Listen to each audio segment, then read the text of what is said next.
উদয়ন গুহ যখন নিশীথ প্রামাণিকের কাছে প্রথমবার ভোটে হেরে যায়, 46 ভোটে সম্ভবত, আমার যতদূর মনে পড়ছে, ফিরছিল রাস্তায়, আমাদের কর্মীরা দাঁড়িয়েছিল, মন খারাপ করেই দাঁড়িয়েছিল, আমরা ক্ষমতায় আসিনি। গাড়ি থেকে নেমে উনি পেটাতে যান।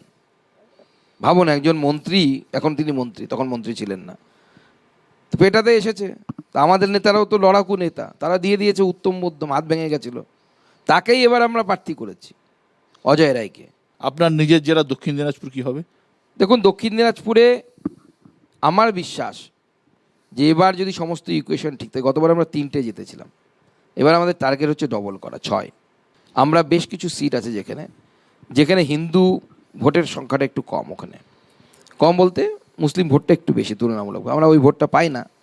এবার ওখানে কংগ্রেস খুব শক্তিশালী প্রার্থী দিচ্ছে। যেমন উদাহরণস্বরূপ আমি যাকে লোকসভা ভোটে হারালাম, তৃণমূল কংগ্রেসের মন্ত্রী, বর্ষিয়ান নেতা বিপ্লব মিত্র, তার ওখানে কংগ্রেসের প্রার্থী হচ্ছে সোনা পাল। আপনি রাজনীতির খবর রাখেন, সোনা পাল একসময় তৃণমূল কংগ্রেসে ছিলেন এবং বিপ্লব মিত্রকে একবার হারিয়েছেন ওই বিধানসভা থেকে। তো সেই ব্যক্তি কংগ্রেসের প্রার্থী হবে, 20-30 হাজার তো ভোট পাবেন। মানে অন্য দলের ভোট কাটার উপর আপনি অনেকটা অঙ্কর কথা না, বলছেন। রাজনীতিতে তো তাই নির্ভর করে। ঠিক। আপনার এলাকা বালুরঘাট থেকে তো আপনি অশোক লাহিড়ীকে টিকিটই দিলেন না, যাকে আপনারা রাজ্যের অর্থমন্ত্রী করার জন্য এনেছিলেন। এটা অভিযোগের তীর আপনার দিকে। না না, অশোকদার বিষয়টি আমি অন্যান্য জায়গাতেও স্পষ্ট করেছি।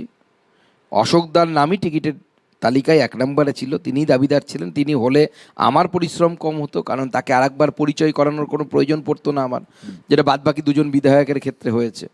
কিন্তু ওনার দিল্লিতে বিশেষ কাজ আছে, আমাদের ওনাকে ছাড়তে হয়েছে দেশের জন্য। কেন্দ্র সরকার ওনাকে দিল্লিতে ব্যবহার করবে, কী রূপে ব্যবহার করবে, কিভাবে ব্যবহার করবে জানি না, কিন্তু মাননীয় প্রধানমন্ত্রী এবং মাননীয় গৃহমন্ত্রী ওনাকে আগামী দিনে দেশের কাজে, দেশের জন্য, দেশের সরকারের জন্য যেভাবেই হোক, যে রূপে হোক, সেভাবে ওনাকে ব্যবহার করবেন বলে আমাদের কাছ থেকে চেয়ে নিয়েছেন। আমি স্পষ্টই বলছি যে উনকো ছোড় দো। বলা হয় এই রাজ্যে বিজেপির কোনো মুখ নেই মমতা বন্দ্যোপাধ্যায়কে কাউন্টার করার মতো, যিনি মমতা বন্দ্যোপাধ্যায়ের মতো মুখের মোকাবিলা করতে পারবেন। এটা কি কোথাও বিজেপির কাছে মাইনাস পয়েন্ট হয়ে যাচ্ছে? এই থিওরিটা অনেকে বিশ্বাস করেন, আমি একদম উল্টো থিওরিতে বিশ্বাস করি। তার কারণ হচ্ছে, আপনাদেরকে উদাহরণ দিয়ে দিচ্ছি, দিল্লি কেজরিওয়াল, তার সামনে আমাদের মুখ ছিল না, আমরা কেজরিওয়াল সাহেবকে হারিয়েছি। নবীনবাবু পাশের রাজ্য উড়িষ্যা থেকে, নবীন পট্টনায়ক, সেখানেও বলা হতো যে আমাদের কোনো মুখ নেই, আমরা তাকে হারিয়েছি। নবীন পট্টনায়ক মমতা বন্দ্যোপাধ্যায়ের থেকেও ভালো মুখ ছিলেন, আমি স্পষ্টই বলছি।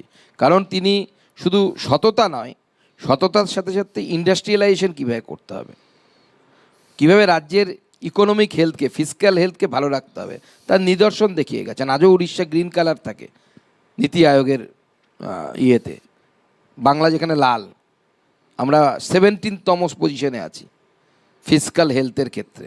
অর্থাৎ রাজ্যের আর্থিক স্বাস্থ্য, বিভিন্ন রাজ্যগুলোর আর্থিক স্বাস্থ্য নীতি আয়োগ সম্প্রতি বের করেছে, তাতে পশ্চিমবঙ্গের স্থান হচ্ছে 17তম স্থানে আমরা আছি, তবু তাকে হারিয়েছি। আপনি যেটা বললেন না, মমতা বন্দ্যোপাধ্যায়ের সমকক্ষ মুখ আমাদের নেই।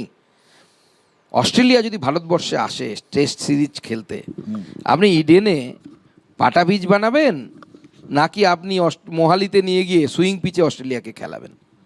তো সেখানে তো যদি অস্ট্রেলিয়া যে পিচ পছন্দ করে, বা যে পিচে তারা মানে অনেকটা সড়গড়, সেই পিচে আমরা খেলতে যাব কেন? আমরা মুখের পিচে যাবই না। একদিকে মমতা বন্দ্যোপাধ্যায় আছে, আমাদের নরেন্দ্র মোদী আছেন, আর তার সাথে আজকে আপনার যে ডেটে ইন্টারভিউ হচ্ছে, আজকে নরেন্দ্র মোদী হায়েস্ট, মানে সর্বোচ্চ দিন পূরণ করলেন ভারতবর্ষের প্রধানমন্ত্রী হিসেবে। মানে ভারতবর্ষের কোনো প্রধানমন্ত্রী এতদিন লাগাতার প্রধানমন্ত্রী থাকেননি, এটা হচ্ছে আজকে ওয়ার্ল্ড রেকর্ড, মানে এই দৃষ্টিতে হলো। আপনারা এ রাজ্য থেকে শুভেন্দু অধিকারীকে নন্দীগ্রামের টিকিট দিয়েছেন, ভবানীপুরে টিকিট দিয়েছেন। আপনি কি মনে করেন না এটা শুভেন্দু অধিকারী একটা রাজনৈতিক হারাকিরি হয়ে গেল? দেখুন, পার্টি মনে করেছে তাকে এই 2 জায়গাতে মানে লড়ানো দরকার।